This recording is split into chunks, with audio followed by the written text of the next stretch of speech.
Okay, now let's talk about non-probability sampling. Now, non-probability sampling is a bit different than the probability sampling. Non-probability sampling, it depends on researcher choice or already established criteria. So it means that not all element or subjects in the population are having equal chances to be selected. This is important. For example, the first sampling procedure is quota sampling. In the quota sampling, you know with the name, we have quota allocated to some specific set of people or group of people. Okay. So for example, I am just wanted to select black men only. In that case, all these people can be my sampling frame, and the rest of the population, they don't have any chances to be selected. It means that I have a quota for black men, so means that I want to select only this specific group of people. This is called quota sampling, okay, where we have a specific percentage of specific population to be selected. In that case, other people or other elements in your population, they would not have any chance to be selected. This is called a quota sampling. Okay. Now, from the quota, we have a purposive sampling. Similar procedure we can apply, but the purposive sampling, researchers sets a particular criteria to select their respondents. Okay.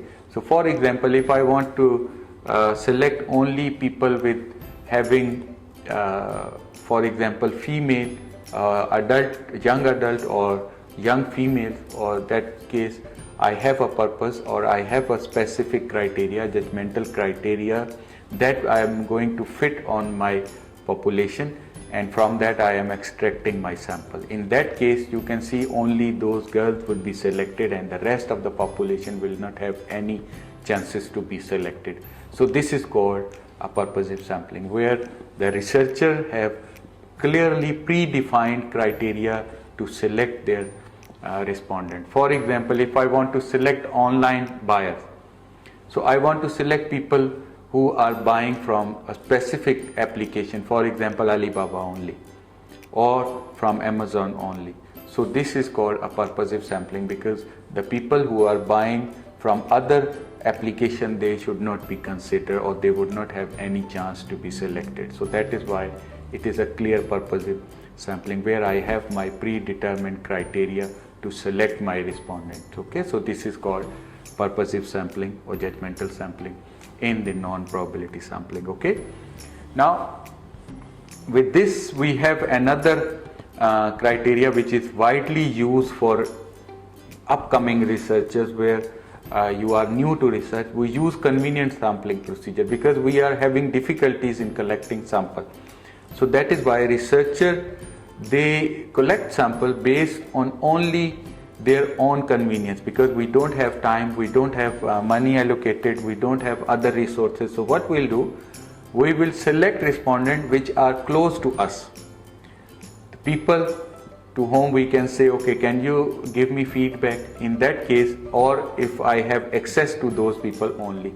So this is called convenient sampling, because it is based on the researcher's convenience. Okay, so researcher convenience, we can use only those who are convenient for me to select or to be selected. So in that case, other people will not have any chances to be selected. That is another possibility. Convenient sampling is also widely used in research because of lack of resources and lack of time.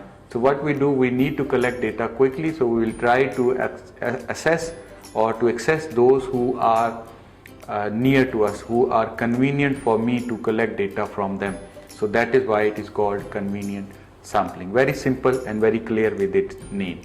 Okay, now after the convenient sampling, we have another criteria, we call it self-selection. So you advertise the criteria of your respondent. For example, you want to see the feedback of particular website or particular, for example, tourism destination, and you want people who have visited those areas, they can be your respondent. So you advertise this, and the people voluntarily, or they will self-select themselves. Okay, so volunteer basis or their willingness to be part of that particular survey or particular interviews, they would be called as self-selection. So sometimes people, they volunteer themselves to be part of that interview or survey process, so that is why they are called self-selection. But in that case you had to advertise the criteria through which you want to select people. Okay, so the people will voluntarily available for your respondent to be your respondent. So this is self-selection. This can be also used in terms of tourism and many types of the research. We can use them, this criteria.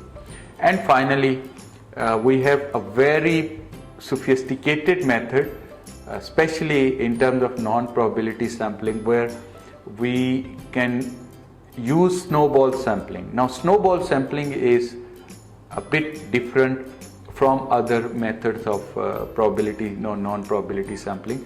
In snowball sampling, what we can do is we select one person. For example,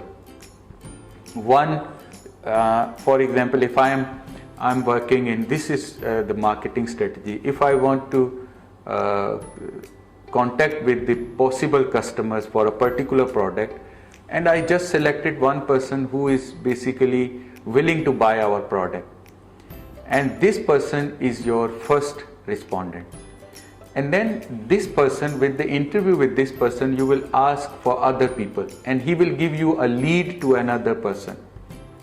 So you will interview the second one, and from that second one you will get a lead for next respondent, and that next respondent will give you lead to another respondent. Okay, so by doing this you are using snowball effect. You are using data available or given by the previous respondent, and you will continue until you will finish your number which you want to collect, or the respondent will not give you further leads. Okay, we can use this snowball effect, but remember, here I mentioned a very simple criteria for snowball sampling, but in reality you can see that one person can give you multiple leads. So this snowball effect is multiple leads effect. So in that case you can collect your data from all those who have been referred by number one. Okay, so this is called a snowball effect. Okay, in this snowball effect you can cover, for example, if you want to use, for example, a particular disease, the people who are being affected in one family. So you selected one member and asked him, is there any other person in your family who are suffering from the same disease? Then he will give you lead, and then in this way you are going to interview all of them. Or if you want to work for example, family business, so you want to collect data from one person who have run the family business, and then you will ask whether in your family any other person is doing same business. Or so in that case you are collecting data from a snowball sample based on the leads generated from your initial respondent, based on the connection between the respondents. Okay, so this is a snowball effect, and it is very useful method of sampling your population. Okay, so this is all about the non-probability sampling. These are the basic criteria for non-probability sampling.